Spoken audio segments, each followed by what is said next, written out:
السلام عليكم خوتي المغاربه، الله يرحم لكم الوالدين.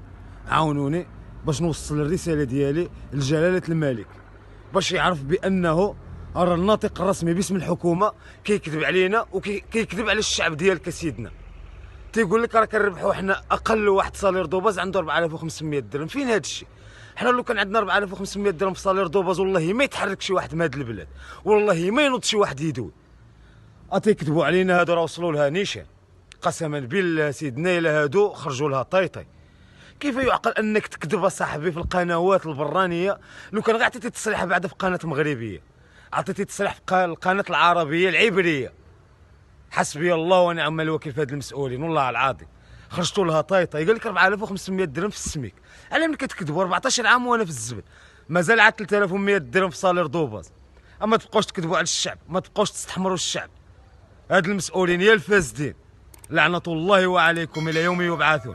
لو كانت فيكم شويه ديال الغيره كون جمعتوا قشاوشكم، ولكن لا، السلطه والمنصب صعيب بنادم يتخلى عليه. حسبي الله ونعم الوكيل. الله يرحم لكم الوالدين.